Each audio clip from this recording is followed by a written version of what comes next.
The story begins with a young girl named Coco who lives in a quiet village with her mother. One day, she carries a basket of laundry to a nearby spring and pours some soap into the water. As the water turns cloudy, she notices a deer standing nearby, looking a little hesitant to drink from it. Coco smiles and tells the little deer not to worry because this magical spring can clean itself. Just a few moments later, the water becomes crystal clear again, just as she said. Even though Coco lives in a world surrounded by magic, she can't actually use it herself. According to everyone around her, only people born with the gift can become witches. Still, that doesn't stop her from admiring magic more than anything else. Later that day, Coco excitedly watches a flying carriage pulled by a Pegasus arrive at her mother's tailoring shop. She never gets tired of seeing magical things like this. As the customers step inside, a young man with white hair asks for a piece of smoke-colored fabric. Coco quickly helps him find exactly what he's looking for. As she carefully marks a straight line on the cloth and cuts it with steady hands, the young man quietly watches her work. He compliments her focus and precision, saying it almost looks like magic. Coco immediately becomes embarrassed. To her, magic is something beautiful and shining, so hearing her simple sewing skills compared to it leaves her completely flustered. She then tells the young man why she loves magic so much. When she was little, she once met a mysterious mask who sold her a magical picture book along with a strange wand. Coco had been convinced she would finally become a witch, but no matter how many times she tried, nothing ever happened because she wasn't born with magical talent. Even so, she never stopped loving magic and still dreams about it every single day. Hearing this story instantly catches the young man's attention, and before he can ask anything else, a loud crash echoes from outside. Everyone rushes out only to discover that the flying Pegasus carriage has been damaged after two curious boys got too close to it. Seeing the broken carriage, the young man finally introduces himself as Kifri, a real witch. He explains that he can repair the damaged spell, but he needs somewhere private where nobody can watch him work. Without wasting any time, Coco offers the workshop behind her mother's shop. Kifri gladly accepts and asks Coco to stand outside and make sure nobody comes in while he repairs the carriage. At first, Coco faithfully guards the door, but her curiosity slowly gets the better of her. She's dreamed about seeing real magic her entire life, and this might be her only chance. Unable to resist anymore, she quietly peeks inside the workshop. Expecting to see some incredible magical ritual, Coco is completely shocked by what she actually witnesses. Instead of waving a wand or chanting mysterious words, Kifri calmly takes out a fountain pen and carefully redraws the symbols that had been rubbed off the broken carriage part. As soon as he finishes repairing the markings, the spell activates once again. At that moment, everything Coco has believed her entire life comes crashing down. Magic isn't cast by people who are simply born special. It's drawn. The shocking discovery keeps replaying in her mind for the rest of the day. That night, after enjoying dinner with her mother, Coco heads to her room but can't stop thinking about what she saw. She takes out the wand the mysterious which sold her years ago and examines it more closely. To her surprise, the wand unscrews, revealing that it isn't a wand at all. It's actually a pen filled with magical ink. Her heart begins racing with excitement. She quickly opens the magical picture book and carefully copies one of the symbols exactly as it's shown. The moment she finishes drawing it, the spell activates right before her eyes. Coco freezes in disbelief before her face lights up with pure joy. For the very first time in her life, she has used magic. Unable to contain her excitement, she keeps drawing spell after spell, happily watching each one come to life. Everything she believed impossible suddenly becomes real. Eventually, she reaches a far more complicated symbol inside the book. Believing it's simply another spell, Coco carefully traces every line until the drawing is complete. But the instant she closes the final circle, something goes terribly wrong. A massive burst of magic erupts from the page. Before Coco can even react, someone grabs her from behind and pulls her away from the explosion. It's Kifri. Without saying a word, he carries Coco outside as an enormous mountain of glowing blue crystals violently bursts from the house. At that exact moment, Coco's mother steps outside after noticing the commotion. She desperately looks around for her daughter, but before anyone can reach her, the spreading crystals completely engulf her body, turning her into solid crystal. Coco stares at the horrifying scene in complete disbelief. Her mother is gone. Looking at the crystal formation, Kifri immediately recognizes the spell. This isn't ordinary magic, it's forbidden magic. As Coco breaks down in tears, Kifri explains the terrible truth. Since she has learned that anyone can use magic simply by drawing it, the law says that an outsider like her must have her memories erased by a wish. However, Kifri believes something far more important is happening. Someone intentionally gave Coco that forbidden picture book, and whoever did it may be connected to dangerous criminals. Kifri tells her that if they can find the person who sold her the book, they may also discover a way to save her mother. Although Coco remembers promising never to leave her mother alone, she has no other choice. Filled with sadness, guilt, and determination, she decides to travel with Kifri to his atelier and learn everything she can. Seeing the pain on her face, Kifri gently reassures her that none of this was her fault. But no matter how many comforting words she hears, Coco can't stop looking back toward the mountain of blue crystals, silently hoping that one day she'll find a way to bring her mother back. After leaving her village behind, Coco arrives at Kifri's atelier, a place where young witches learn and practice magic. Although she's determined to save her mother, she can't help feeling nervous as she steps into her new home. Inside, she meets two apprentice witches. The first is Tesha, a cheerful and energetic girl who immediately welcomes Coco with a bright smile. The second is Rikhe, a quiet and soft-spoken girl who greets her much more gently. Both of them quickly realize that Coco is the outsider they've been hearing rumors about. Even though everything around her is completely unfamiliar, Coco is grateful to have met such kind people. Later, Kifri sits Coco down and finally reveals the true history of magic. Long ago, magic wasn't limited to witches. Anyone could use it simply by drawing spells with special ink. However, as time passed, people began using magic to fight wars and create horrifying spells. Countless tragedies followed, and eventually a group of powerful magic users decided something had to be done. They erased everyone's memories of how magic truly worked and hid the secret from the world. Since then, ordinary people have grown up believing that only a chosen few are born with the ability to use magic. The truth has remained hidden ever since. Kifri then explains one of the most important rules every witch must follow. Casting spells directly on a human body is strictly forbidden. The only exception is memory-erasing magic. Instead, spells are normally cast on tools and objects to safely produce magical effects. As Coco carefully listens to every word, Kifri shows her another incredible piece of magic. He opens a special window that connects to distant places around the world. One of those places is the Tower of Tomes, a massive library that holds a copy of the same mysterious picture book Coco used. If she wants to find the book and discover a way to save her mother, she'll first have to pass the librarian's trial before she's allowed to enter the tower. Hearing that gives Coco a small glimmer of hope. As difficult as the challenge may be, she's willing to do anything if it means bringing her mother back. Not long afterward, Kifri takes Coco to the workspace she'll be sharing with another apprentice named Agat. Unlike Tesha and Rikhe, Agat doesn't seem happy to meet her. While she does express sympathy for Coco's mother, her attitude quickly turns cold. She believes Coco doesn't deserve to stand beside the other apprentices because she never spent years studying magic like they did. Coco can immediately tell that earning Agat's respect won't be easy. The following day, Coco receives her very own spell components and prepares to begin her first magic lesson. Although she's excited, she's also a little frightened, knowing how dangerous magic can be after everything that happened. Kifri patiently explains the basics of spell drawing. Every spell is called a casting seal. At the center is an elemental symbol, while different magical signs are drawn around it. Once every part is complete, drawing the outer circle locks the seal into place and activates the spell. After listening carefully, Coco decides the best way to learn is by trying it herself.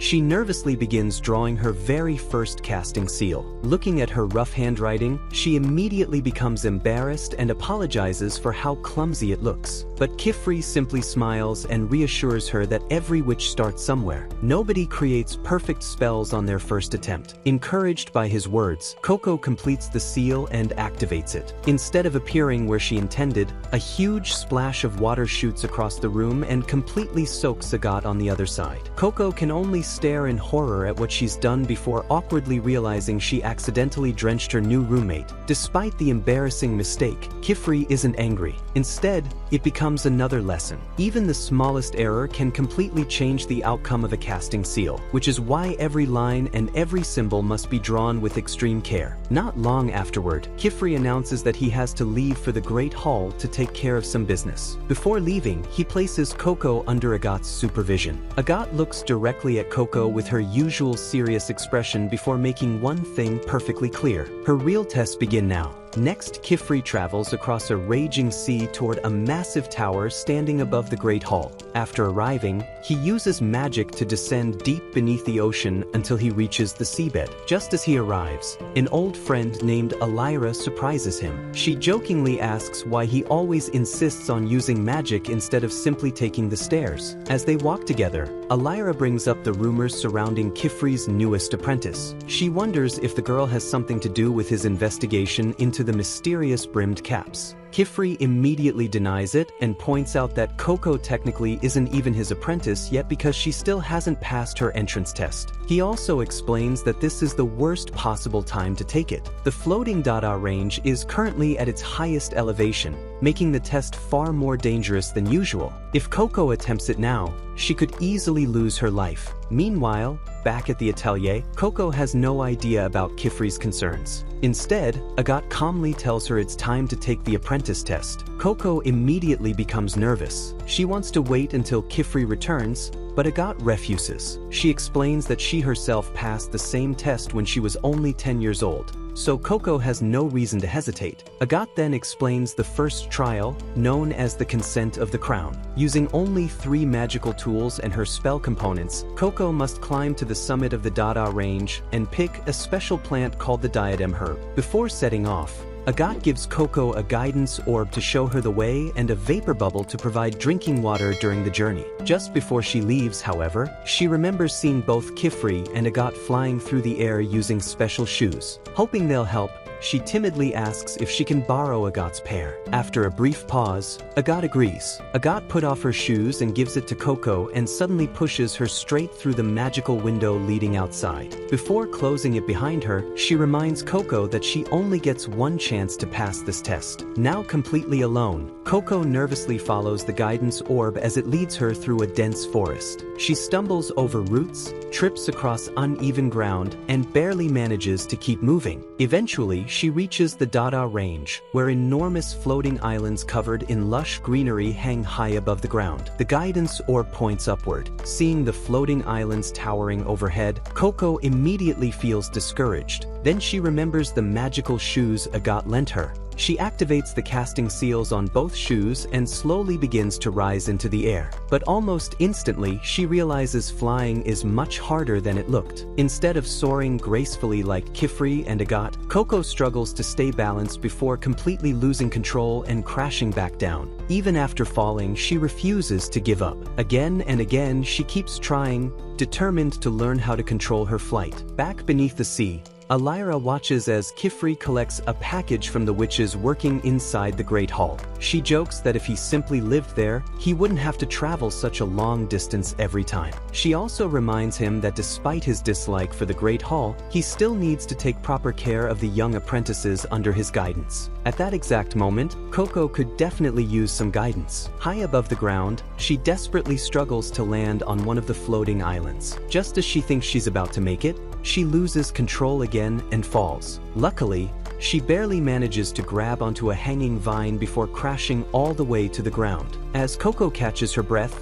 a strange furry worm-like creature slowly crawls toward her. Its sudden appearance startles her so much that she slips once again and tumbles all the way down and falls into the lake. Looking closer, Coco realizes the adorable creature is actually a brush buddy, a magical animal she has always dreamed of seeing. The tiny creature happily follows her as she walks toward the shore to clean herself up. While wiping the mud off her borrowed shoes, Coco suddenly freezes. She accidentally smudged the casting seal. Panicking, she reaches for her conjuring ink, only to discover it has spilled throughout her bag. Without ink, she can't redraw the seal. For a moment, Coco believes the test is already over. Back at the Atelier, Tesha learns that Agat sent Coco out alone and immediately panics. Agat remains completely calm. In her eyes, If Coco can't pass such a simple test, then she was never worthy of becoming an apprentice in the first place. She admits she especially dislikes outsiders who haven't spent years studying magic like everyone else. As far as Agathe is concerned, Coco is destined to fail,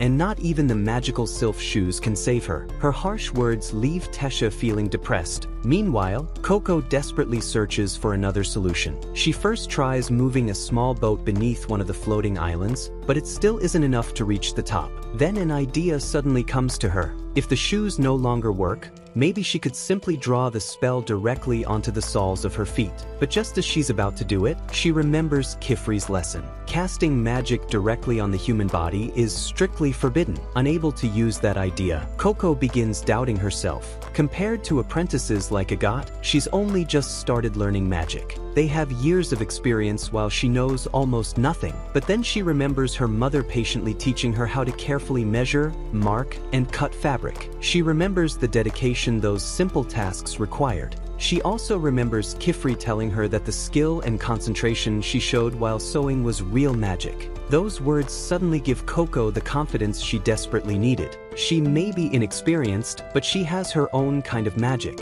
Instead of relying on the shoes, Coco creates brand new tools. She draws fresh casting seals onto her cape and transforms it into a giant sail before attaching it to the boat. With the little brush buddy joining her, she activates the spell. The boat suddenly launches across the water before completely breaking apart. But instead of falling, Coco remains airborne while holding onto the mast and sail, gliding through the sky like a magical hang glider. As the wind carries her higher and higher, tears begin running down her face. She finally realizes that everything her mother taught her had been preparing her for this moment. Filled with renewed determination, Coco continues soaring through the sky until she finally reaches the floating island. Stretching out her hand, she successfully picks the diadem herb. Back at the Atelier, Kifri finally returns and learns that Coco attempted the dangerous test by herself. Realizing how risky the situation is, he immediately prepares to head to the Dada range and bring her home. But before he can leave, the magical window suddenly opens. Coco steps through it safely with the diadem herb in her hands. Although Agathe doesn't seem particularly impressed, Kifri immediately scolds Coco for acting so recklessly and using spells she didn't fully understand. He reminds her that she never needed to prove herself because, in his eyes, she was already his apprentice. Then Kifri hands Coco the package he collected from the Great Hall. Inside is her official witch uniform. As he explains the importance of wearing it, Coco happily puts it on for the very first time. Meanwhile, somewhere within the Dada range, a mysterious mast which wearing the very same clothes as the one who gave Coco the forbidden picture book quietly watches from afar. Looking toward the distance, the witch calmly says that the seed has finally sprouted. Next, Coco continues her magic lessons under Kifri's guidance. This time, he teaches her about the 4 basic sigils that every witch must master: the sigil of levitation, the sigil of water, the sigil of earth, and the sigil of flame. As Coco practices drawing the casting seals, she struggles to keep her lines steady. While trying to complete a levitation spell on Agathe's shoes, her hand keeps shaking, making the seal uneven. Seeing her frustration, Kifri realizes the problem isn't Coco's effort but her tools. He decides to take her to a place where she can find a pen that perfectly suits her. The destination is a magical art supply shop known as the Magic Stationers. The moment Coco hears they're leaving the Atelier, her excitement is impossible to hide. Without wasting any time, Kifri and his 4 apprentices take to the skies and fly toward Kaln, the township of the Marshwoods, the closest town inhabited by witches. As soon as they arrive, Coco's eyes sparkle with amazement. The streets are filled with witches, magical tools, and all kinds of incredible sights she has never seen before. Meanwhile, Agathe has no interest in showing the newcomer around. She quickly excuses herself, saying she'll shop on her own instead. The others continue following Kifri toward the Magic Stationers, a famous shop called the Starry Sword.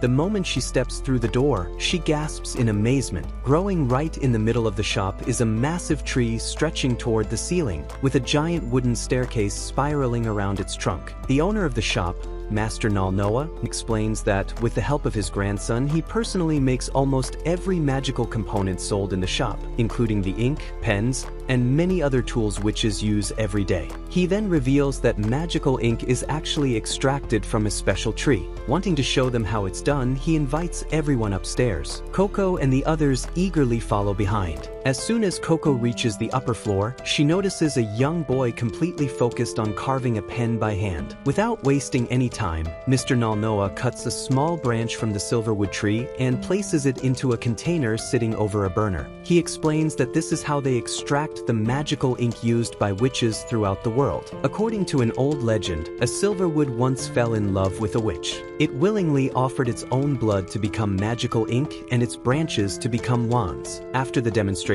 Nalnoa hands Coco some magical ink so she can test different pens and find one that feels comfortable in her hands. Excited, Coco heads downstairs to look through the collection. But just then, out of the corner of her eye, she spots the masked witch standing outside the shop window. Without thinking twice, Coco rushes outside and chases after them. Seeing Coco suddenly run off, Tesha and Rikhe immediately follow to make sure she doesn't get lost. Along the way, they pass Agat and quickly call for her to come with them. Coco races through the winding streets of Kaln, desperately trying to catch the mysterious witch before they disappear again. The other apprentices stay close behind as they weave through the maze-like alleys. Then, without warning, a strange cloud of smoke surrounds them. For just a brief moment, everything becomes impossible to see. When the smoke clears, Tesha, Rikhe, and Agat are standing together again. But Coco's little brush buddy, who had fallen slightly behind, is suddenly left all alone. The apprentices finally catch up with Coco.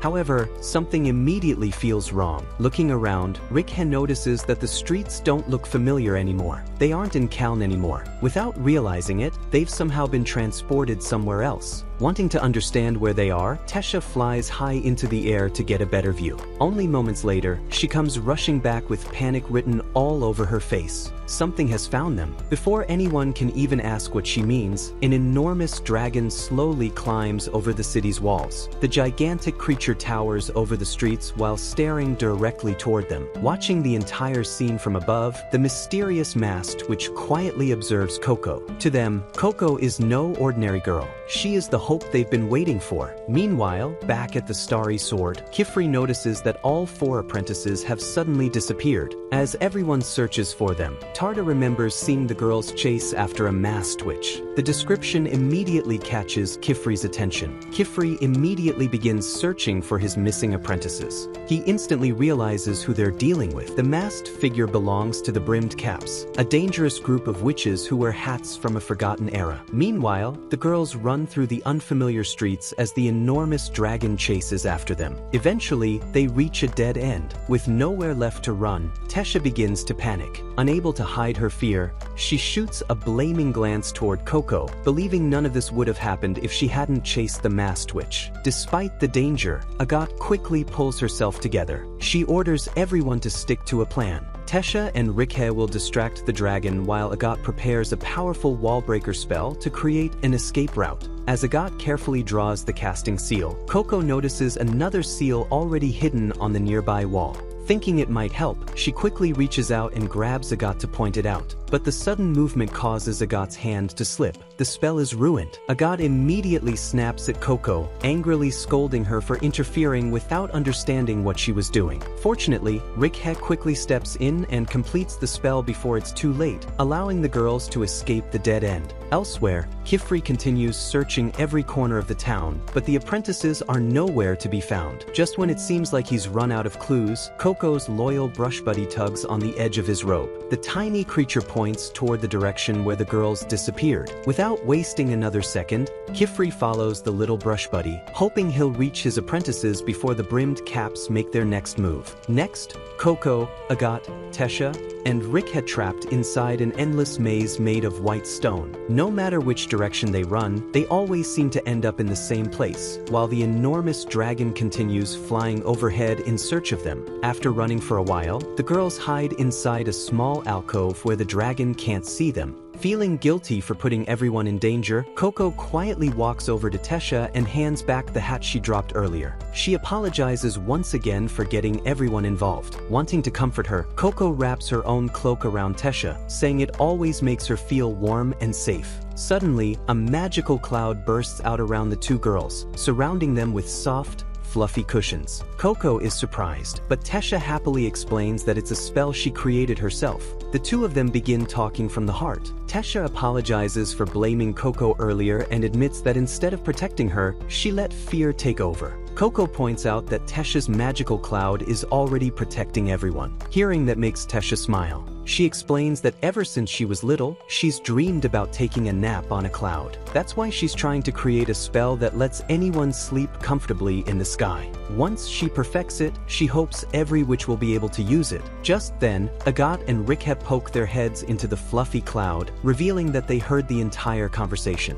Agathe suggests making the cloud denser so it can actually support someone's weight. Soon, the girls shift their attention back to escaping the maze. They know they have to find the casting seal controlling this place if they want to leave. Coco nervously raises her hand and mentions that she thinks she spotted a strange seal earlier. After checking her description, Agathe realizes Coco is right. Unfortunately, there's one major problem. The dragon is guarding it. Instead of attacking the dragon head-on, Coco comes up with another idea. Rather than hurting the dragon, she suggests creating a giant cloud bed to lull it into resting peacefully. Rikhe immediately agrees, saying nobody can resist a warm and cozy bed. Agathe also accepts the idea. Coco remembers Kifri saying that magic should be used to make people happy, not simply to fight. And for the first time, all four girls begin working together as a team. They quickly brainstorm ways to strengthen Tesha's cloud spell. Since they don't have enough cloth or paper to reinforce it, they decide to use sand instead. Agathe recalls that when they broke through the walls to escape, the process produced sand. She realizes they can use that same spell to conjure the sand they need for their drawings. As the others begin drawing complicated casting seals, Agathe tells Coco to stay back because she still lacks enough experience. Coco quietly watches the others work. Every line they draw is perfectly straight, and every circle is flawlessly shaped. Inspired by their skill, Coco begins practicing with her own ink and paper while the others continue preparing the plan.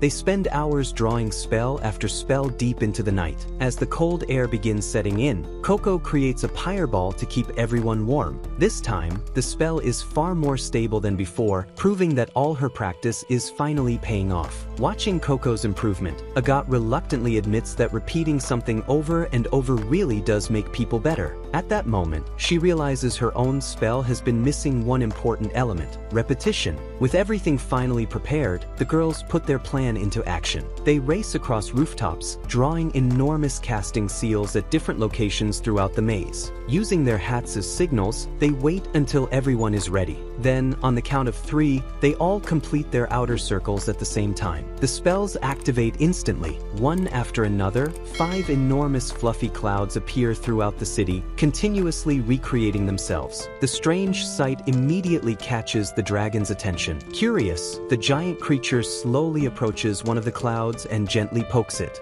Finding it soft and comfortable, the dragon happily lies down on top of it and quickly begins resting. The girls' plan works perfectly. They've successfully created a spell that disables the dragon without hurting it. Now they just need to decide on a name: Dragon Disabler Cushion, or maybe Serpent's Bed of Sand. Even in the middle of all the danger, they can't help debating which one sounds better. Meanwhile, the girls finally reach the casting seal hidden on the side of a tall tower and begin disabling it. Elsewhere, back in Kaun, Kifri continues searching every corner of the town with Coco's brush buddy leading the way. Suddenly, the magical tile beneath his feet begins glowing. Kifri immediately realizes what's happening. The seal controlling the maze has been broken. At the same moment, a massive hole opens in the sky, connecting the maze back to Kaun. However, the powerful wind released by the collapsing spell wakes the dragon from its peaceful sleep. As the creature roars back to life, Agathe loses her balance and falls from the tower. Before the dragon can snap its jaws shut around her, Kifri rushes in and catches her in midair. Without wasting another second, he summons a massive golden dragon made entirely of water. The the water dragon crashes straight into the monster, knocking it out of the sky.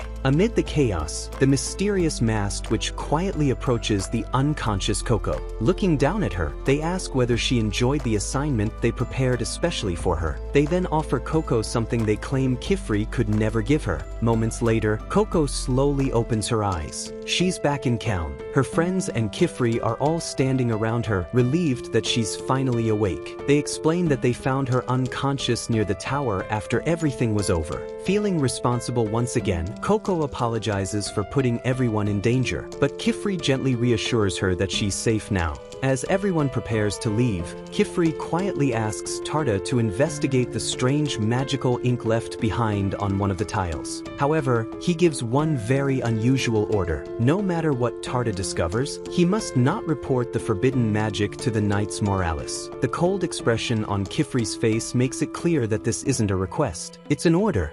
Next, Coco and Agathe continue their magic training inside the Atelier. The two of them spend their time practicing different sigils and casting seals. While Coco tries her best, she keeps sighing every time she makes a mistake. The constant noises slowly get on Agathe's nerves, so she decides to head outside where it's much quieter. Standing alone, Agathe closes her eyes and carefully draws a light spell. Although the spell is still weaker than she wants, it activates successfully, proving that her practice is paying off. Meanwhile, Coco continues practicing by herself. She struggles to draw straight, steady lines and becomes frustrated every time another casting seal comes out crooked. Ever since their trip to Kaun was interrupted, she never got the chance to pick a pen that suited her, making every drawing even more difficult. For a moment, Coco starts feeling discouraged. Just then, Kifri suddenly appears behind her. Without explaining anything, he takes Coco into the kitchen. There, he introduces her to a magical cooking pot that can repeatedly restore its contents to the exact moment they were freshly cooked. Kifri places several carapace yams on the table and gives Coco a simple challenge. She has to roast one using nothing but magic. At first, Coco struggles to control the fireball spell. She experiments by changing the lengths of different signs inside the casting seal, carefully observing how each small adjustment affects the fire. After several attempts, she finally manages to cook the yam perfectly. Seeing her success, Kifri smiles and tells Coco about his own childhood. The very first magic he mastered was water magic. Not because he liked it, but because he hated swimming and getting wet. He wanted to finish washing as quickly as possible, so he practiced water magic until he became good at it. Kifri explains that the easiest way to learn magic is by making it part of everyday life. Life itself is the greatest teacher, especially when something as ordinary as cooking becomes part of your training. Before long, the delicious smell of the roasted yams spreads throughout the atelier. The aroma soon attracts Tesha and Rikhe into the kitchen. Together, everyone begins preparing lunch, and Coco happily uses her magic to help Kifri finish cooking. Once everything is ready, Coco suggests eating outside together. She even invites Agathe to join them, but Agathe immediately refuses. She points out that it's pouring rain outside, making a picnic impossible. The others can't help feeling disappointed. Then Kifri quietly walks outside. To everyone's surprise, a glowing magical barrier surrounds his body, keeping every single raindrop away from him. Thanks to the protective spell, Kifri stays completely dry despite standing in the middle of the rain. Soon, Coco, Tesha, and Rikhe happily enjoy lunch together with their teacher. As they're eating, the rain suddenly begins to clear, allowing warm sunlight to shine through the clouds. Thinking Agathe might finally come outside, Coco runs back toward the atelier to invite her once again. But when she opens the door, the person standing inside isn't Agathe. Instead, she finds a dark-haired man with a stern expression staring back at her. Startled, Coco quickly runs behind Kifri and hides inside his cloak, explaining that she's one of his students. Kifri nervously greets the visitor. The man's name is Alrujo. Without wasting any time, Alrujo scolds Kifri for taking on yet another apprentice.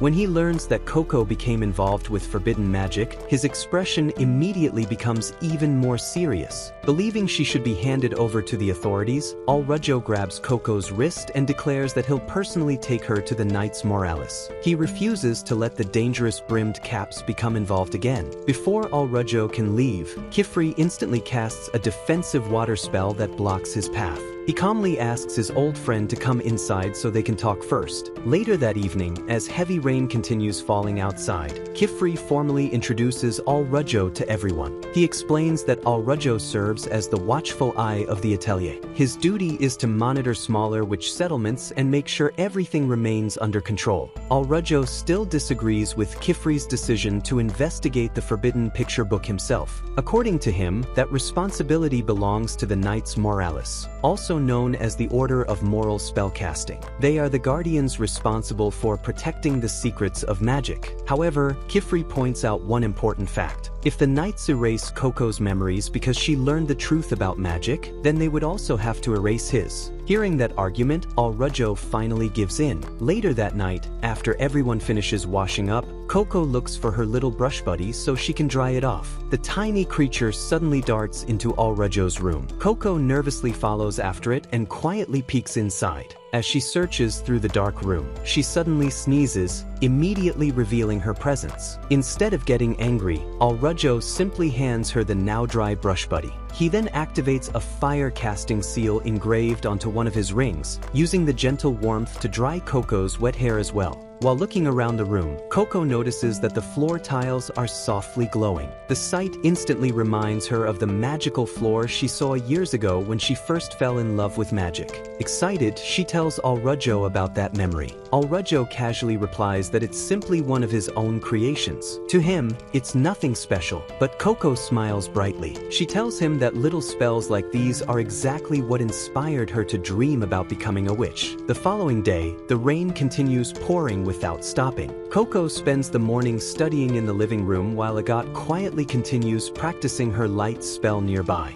Ignoring the loud wind rattling the windows, Agathe closes her eyes and carefully draws another casting seal. This time, the light she creates is much steadier than before. Just as she's about to practice again, someone suddenly pounds on the front door. A frightened man has come seeking the witch's help. He explains that the heavy rain washed away the bridge crossing the staircase river. A carriage is stranded in the middle of the rushing water, and his young son is still trapped inside. Hearing the emergency, Kifri immediately prepares to leave. To his surprise, Agathe steps forward and asks if she can come with him. Next, Al-Rajjo and Agathe rushing toward a wagon that has overturned in the middle of a flooded river. They follow a worried man named Dagda, who had come to the Atelier asking for help. Just before leaving, Agathe had asked Kifri if she could join the rescue. However, Kifri refused because she hadn't passed the second witch's test yet, the one that allows witches to use magic in front of ordinary people. Agathe argues that she needs real experience if she wants to improve. Seeing how determined she is, Al-Rajjo decides to take her along anyway. Even so, Kifri can't shake the feeling that Agathe is letting her impatience get the better of her.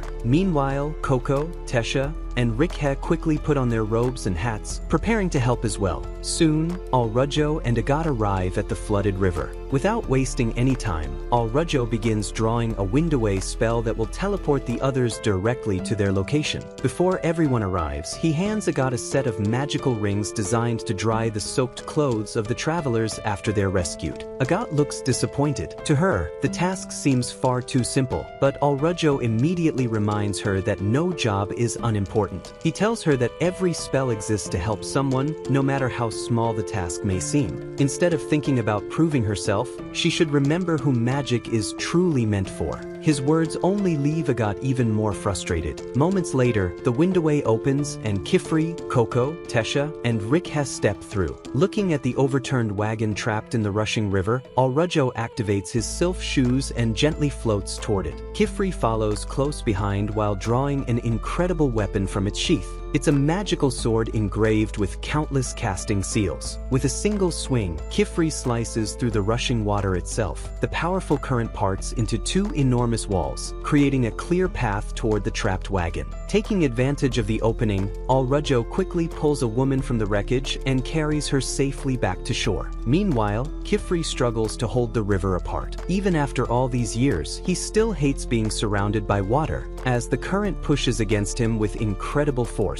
He fights to keep the magical sword in place. Al-Rajjo then rescues the final passenger. The moment everyone is clear, Kifri swings the sword one last time. The walls of water crash back together with tremendous force, launching launching him safely away from the river. Dagda immediately rushes over and embraces his son, Custis, relieved to see him alive. Meanwhile, Coco, Tesha, and Rikhe excitedly gather around Kifri's sword. The sword is called Rain Cleaver. Although everyone wants to hold it, Kifri quickly refuses before briefly explaining that the blade itself is covered in powerful casting seals. After putting the sword away, Kifri and Alrujo split up to continue the rescue mission. Since Tesha and Rikhe also have sylph shoes, they accompany the two experienced witches to search the river for anyone else who might still need help. Meanwhile, Coco and Agat stay behind to care for the rescued travelers and provide first aid. As time passes, the storm finally begins to calm. The dark clouds slowly part and sunlight starts shining through the sky. Believing the danger has passed, Custis decides to recover some of the cargo that washed away during the flood. Ignoring his father's warnings, he ties a rope to a nearby tree and carefully climbs down the riverbank. Suddenly, the water-soaked ground gives way beneath him. The tree collapses, and before anyone can react, Coco is pulled down with it. Everyone freezes in horror. Dagda fears the worst. When the dust finally settles, Agat spots Coco clinging safely to the side of the riverbank. But Custis isn't as lucky. He's unconscious beneath a massive boulder with no way to escape. Desperate, Dagda begs Agat to save his son using magic. For a brief moment, Agat hesitates. She realizes this is the perfect chance to prove herself. As she prepares to cast a spell, painful memories begin flooding back. She remembers the voices of people who constantly judged her, telling her that neither she nor her magic would ever be good enough. The memories leave her frozen in place. Then Coco suddenly calls out to her. Her voice snaps Agat back to reality. At that moment, she remembers Alrujo's advice. Magic isn't meant to prove yourself, it's meant to help others. With renewed determination, Agat pushes aside her doubts. Together, she and Coco immediately begin working side by side to rescue Custis. Elsewhere, the enormous pillar of water created by Kifri's rain cleaver catches the attention of a distant group of witches. That the Knights Moralis notice it immediately. A knight named Aesthis and several others are dispatched to investigate what caused such an enormous spell.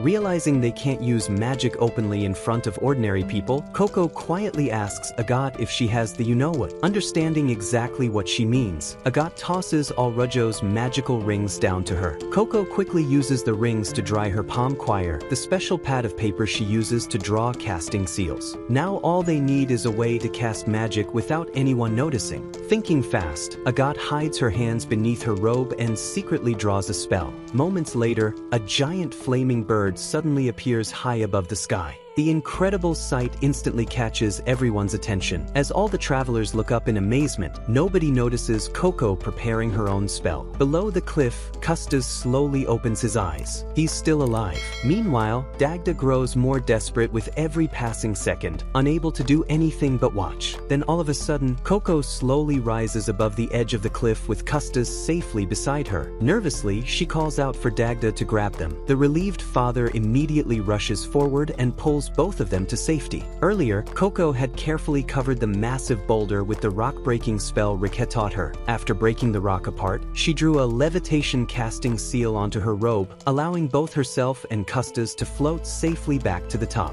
Watching Dagda tightly embrace his son, Coco smiles quietly. The heartwarming reunion reminds her of her own mother, who is still trapped inside the glowing blue crystals. She silently promises herself that she'll save her one day. But before the moment can last, several white strips of cloth suddenly shoot through the air. In an instant, they wrap tightly around both Coco and Agat, leaving them completely restrained. The ones behind the attack are the Knights Moralis. Using their silver-white capture pennants, they immediately demand to know who cast the forbidden magic. Completely confused, Coco honestly admits that she was the one who cast the spell. However, she quickly explains that it wasn't forbidden magic. Only then does she notice something terrifying. The rock-breaking spell didn't work the way she intended. Instead of breaking only the boulder, it transformed a huge section of the cliff and riverbank into loose sand. Without giving Coco a chance to explain, the knight named Aesthis immediately declares her guilty. Believing she violated one of magic's greatest taboos, he prepares to carry carry out her punishment, oblivion. Next, just as Aesthetes of the Knights Moralis prepares to erase Coco's memories, believing she used forbidden magic, he activates a casting seal and gets ready to carry out her punishment. But before he can finish, Rick has suddenly flies in at full speed and knocks the casting seal away from Coco. At the same moment, the silver-white capture pennants wrapped around Coco and Agat burst into flames, setting the two girls free.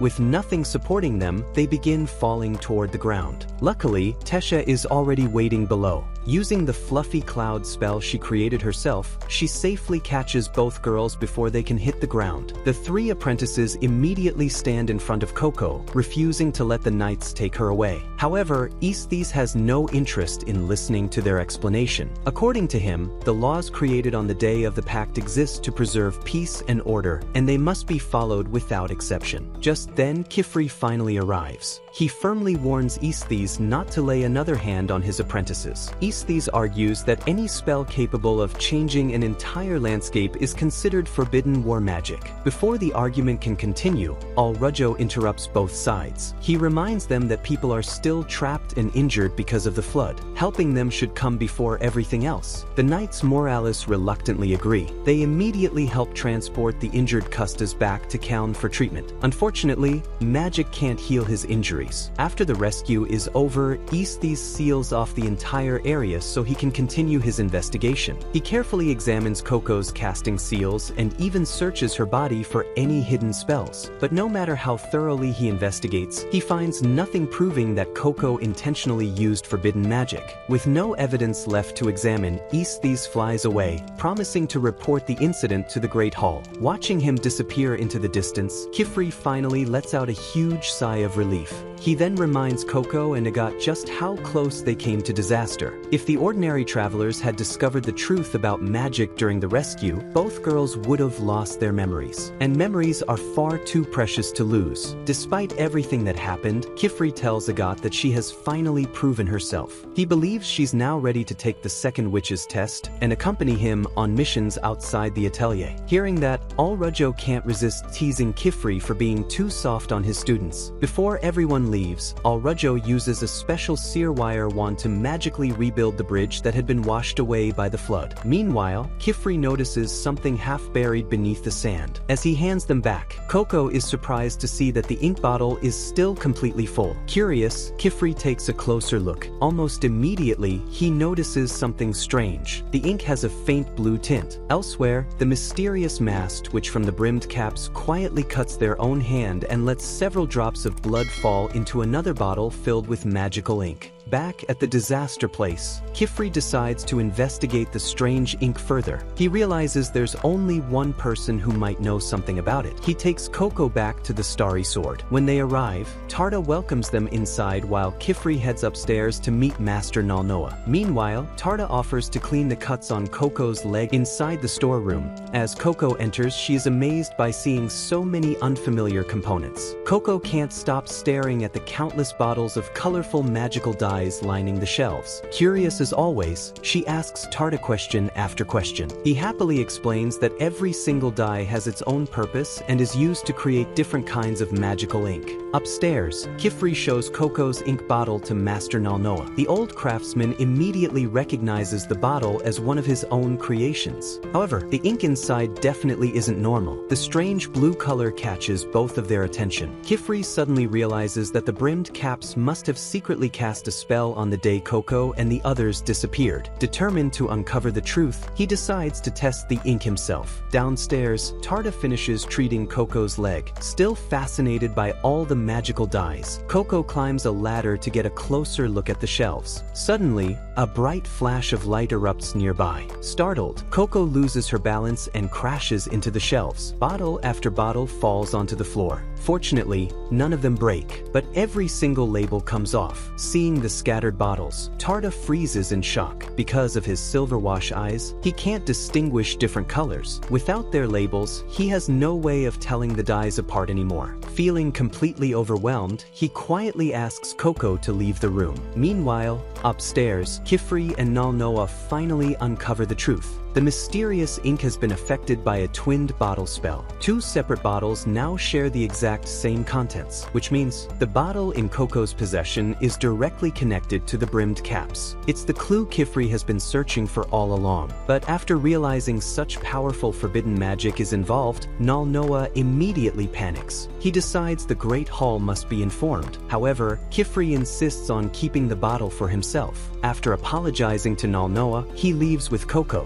Outside the shop, Coco patiently waits for her teacher. Kifri casually tells her that Nalnoa accidentally gave her an expensive bottle of ink. To make up for all the trouble, he bought her a brand new bag. Then he gently reassures Coco that no matter what happens, he'll always protect her. Back inside the Starry Sword, Tarda asks his grandfather about the bright flash of light that filled the storeroom earlier. But Nalnoa simply looks confused. He doesn't remember seeing any flash of light at all. Next, Tarda, wondering why his grandfather couldn't remember seeing the mysterious flash of light inside the storeroom. Confused, he decides he'll ask Kifri about it the next chance he gets. Meanwhile, back at the Atelier, Coco continues practicing her magic outside. She tries using a spell to pick apples from a nearby tree, but instead of pulling down the apples, the entire tree comes crashing down right on top of Kifri. Luckily, he isn't hurt at all. Instead of getting upset, Kifri calmly points out a few small mistakes in Coco's casting seal and explains how she can improve it. Tesha happily joins the conversation, reminding Coco that making mistakes is simply part of learning. Later, everyone relaxes together on the warm grass while talking about the different witch examinations. Kifri explains that there are 5 major trials every witch must eventually pass. The first is the consent of the crown, which grants permission to become an apprentice. The second is the sincerity of the shield, allowing apprentices to accompany their masters on missions outside the Atelier.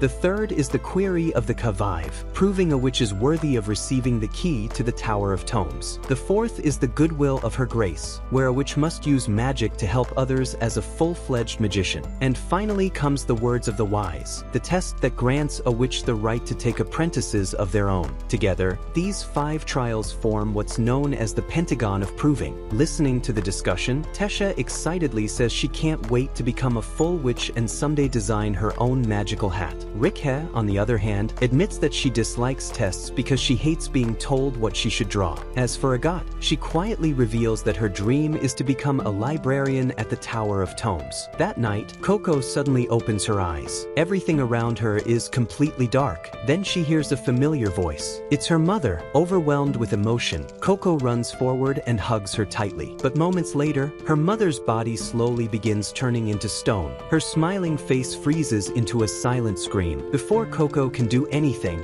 her mother disappears once again. Now all alone, Coco begins hearing the voices of Agat, Tarda, Kifri, and Alrujo. Their words echo around her as if they're doubting and criticizing her. The darkness beneath her feet suddenly turns into an endless ocean of ink. As she desperately struggles to stay afloat, one of the mysterious brimmed caps silently watches her from the shadows. Suddenly, Coco jolts awake. Breathing heavily, she realizes it was only a nightmare. Unable to sleep, Agat gets up to continue studying. While walking through the Atelier, she discovers that both Coco and Kifri are still awake as well. After Agat left, Kifri seals the room with magic. Tonight, he's finally going to investigate the mysterious spell hidden inside Coco's ink bottle. Kifri explains that the twinned bottle spell was originally created by healing witches to share medicine between 2 separate bottles. However, after that form of magic was forbidden, the spell eventually disappeared from history. Carefully, Kifri begins extracting the hidden casting seal from inside the bottle. But the moment he succeeds, a trap activates. A powerful shock surges through his body. At the same time, the bottle erupts, releasing an enormous wave of dark water that completely engulfs him. Just as suddenly as it appeared, the water rushes back inside the bottle. One of the brimmed caps suddenly appears. Without saying a word, the mysterious witch shatters the bottle, takes the hidden casting seal, and disappears without a trace. Left soaked on the floor, Kifri struggles to catch his breath. Clenching his fists, he quietly swears that he'll recover what was stolen from him. The next morning, both Coco and Kifri look completely exhausted during breakfast after spending the entire night awake. Tesha immediately scolds Coco for pushing herself too hard without getting enough sleep. Meanwhile, Kifri suddenly begins nodding off at the table. Trying to wake himself up, he offers to prepare some tea for everyone. But the moment he picks up the kettle, it slips right out of his hand. His fingers are still numb from the magical shock he suffered the night before. Pretending everything is fine, Kifri quickly says he'll gather some fresh herbs for the tea and hurries outside. Meanwhile, Coco quietly approaches Agat. Shyly, she hands over the pair of silk shoes she finally managed to repair. Agat is completely confused. First, Coco never blamed her for forcing her to take the first apprentice test, and now she's even repairing her shoes. Suspicious, Agat asks if she's secretly planning something. Coco simply smiles and explains that taking the test was her own decision. She wanted to prove to herself that she could do it. The moment she finishes speaking, she suddenly collapses. Outside, Kifri quietly eats several medicinal herbs. The tea wasn't the real reason he left. He was trying to restore the feeling in his numb hands. Just then, Agat rushes outside to tell Kifri what happened to Coco. Without thinking, she takes off at full speed. However, she's flying so fast that she completely loses control. Before she can slow herself down, she crashes straight into Kifri. The sudden impact sends both of them sliding toward the edge of the hill. At the very last moment, Kifri manages to regain control and stop them before they fall off the cliff. Catching her breath, Agat quickly tells him that Coco has suddenly collapsed. As soon as Agat tells him what happened, Kifri wastes no time. Leaving Al Rujo to watch over the others, he carries the unconscious Coco into the sky and flies toward Kaun, the nearest city with a hospital. Coco's fever continues getting worse throughout the journey. Fortunately, they happen to run into Tarta. Knowing the city far better than Kifri, Tarta quickly leads them through a series of narrow back alleys, guiding them along the fastest route to the hospital. The healers immediately take Coco inside for treatment. As Kifri waits outside, Tarta finally gathers the courage to ask him something that's been on his mind. Before Tarta can continue, one of the doctors walks out of Coco's room and calls both of them inside. The doctor explains that Coco isn't suffering from anything serious. She simply pushed herself far beyond her limits. The combination of exhaustion and several sleepless nights caused her to catch a severe cold. She then scolds Kifri for letting such a young apprentice work herself so hard without getting enough rest. Feeling guilty, Kifri quietly apologizes to Coco. To help bring down her fever, he draws a casting seal that creates tiny floating droplets of water throughout the room. The cool droplets slowly lower the temperature, making the room much more comfortable for Coco. As she rests, Kifri explains to Tarta that Coco has only recently discovered the world of magic. Ever since then, she's been working tirelessly, trying to overcome her fears and become a proper witch. Hearing that, Tarta suddenly realizes something. Coco is the mysterious outsider everyone has been talking about. Just then, the clock tower bell echoes throughout the town. Tarta suddenly remembers that it's almost time for the witch-only ferry to leave. He quickly grabs his things and rushes toward the harbor. However, when he arrives, the guard refuses to let him board. Without his witch's hat, he has no proof that he's a witch. Only then does Tarta realize he accidentally left his hat behind. With no other choice, he runs back into town to search for it. Meanwhile, another doctor enters Coco's room and smiles as she notices the floating water droplets keeping the room cool. Suddenly, a loud man bursts into the hospital looking for help. A nearby tavern has caught fire and many people have been injured. When he notices Kifri standing inside the room, he immediately begs him to come and help. Kifri hesitates. He doesn't want to leave Coco alone, but lying weakly in bed, Coco smiles and gently tells him to go. Knowing there are people who desperately need help, the moment he leaves, Coco quietly hugs her pillow. She tried to look brave in front of Kifri, but deep down, she's terrified of being left alone. Meanwhile, Tarta continues searching every street for his missing hat. After checking almost everywhere, he realizes there's only one place left, the hospital. As he quietly walks in to retrieve it, he notices Coco tossing and turning in her sleep. Her fever has become even worse. Looking around, Tarta realizes all the doctors have rushed out to deal with the fire. There isn't anyone left to help her. Without wasting another second, he starts searching the medicine bottles for Tranquilif, the herb needed to reduce Coco's fever. But almost immediately, he runs into another problem. None of the bottles have labels. Because of his silver-wash eyes, Tarda can't distinguish different colors. To him, every single bottle looks exactly the same. As he stares at the shelves, painful memories begin flooding back. He remembers all the times people told him there were things he'd never be able to do because of his eyes. For a moment, he feels completely helpless. Then an idea suddenly comes to him. Using a vapor bubble spell, Tarda removes the water from every bottle. Only the main ingredients remain behind. That simple trick narrows down the possible Tranquilif bottles to just 3. Even so, he still can't tell which one is correct. His frustration continues growing. Just then, Coco slowly opens her eyes. Seeing Tarda desperately searching through the medicine, she quietly tells him they can solve the problem with magic. Using the unfinished pen Tarda had been carving, Coco weakly begins drawing a casting seal. She explains that instead of breaking rocks into sand like Rich's spell, they can reverse it. If they reverse the spell, powdered ingredients should become solid again. Unfortunately, Coco's hands are shaking too badly from her fever. Her lines become crooked and several important sigils are missing. Seeing her struggle, Tarda gently takes the pen from her. He carefully studies the unfinished seal before continuing it himself. Using the steady hands he developed through years of carving pens, he patiently completes every missing line.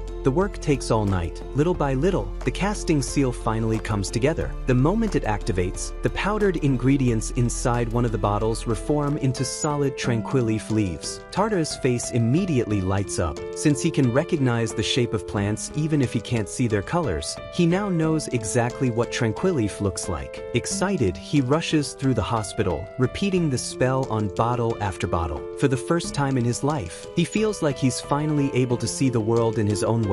Tears of joy begin filling his eyes. Eventually, he finds the correct Tranquilif medicine. Just as he's about to bring it back, the same doctor from earlier suddenly stops him. She demands to know what he's doing. Tarda nervously explains everything. The doctor lets out a sigh. She tells him there were still doctors inside the hospital all along. Although he happened to choose the correct medicine, using the wrong one could have made Coco's condition much worse. Meanwhile, as the first rays of sunlight appear over the horizon, Kifri and the other helpers finally finish putting out the fire. With the emergency over, Kifri immediately hurries back to the hospital. As he quietly opens Coco's door, he's greeted by a heartwarming sight. Tarda has fallen asleep beside Coco's bed after staying with her throughout the entire night. Even better, Coco's fever has finally broken. She slowly opens her eyes and smiles, feeling much better than before. A little later, Master Nalnoa arrives at the hospital. He had been worried sick after Tarda failed to return home. Relieved to see his grandson safe, he thanks everyone before Tarda remembers the question he wanted to ask all along. He asks both Kifri and his grandfather about the mysterious flash of light he witnessed at the Starry Sword. To his surprise, both of them look completely confused. Neither of them remembers seeing any strange light. Although the answer doesn't satisfy him, Tarda decides not to press the issue any further. Before sailing away, he shouts that he'll personally carve a brand new pen just for Coco, and this time, he'll deliver it using his own magic. Coco happily promises she'll be waiting. As she and Kifri begin their journey back to the Atelier, Coco reflects on everything that happened. Learning that spells can be reversed gives her new hope. If one spell can be undone, then maybe one day, the spell that turned her mother into crystal can be undone as well. Meanwhile, somewhere far away, the brimmed caps continue discussing their next move. One of the mysterious witches, hidden beneath a black cloak that conceals their entire body, quietly announces that the time has come to act, but only after the apprentices are separated from their teachers.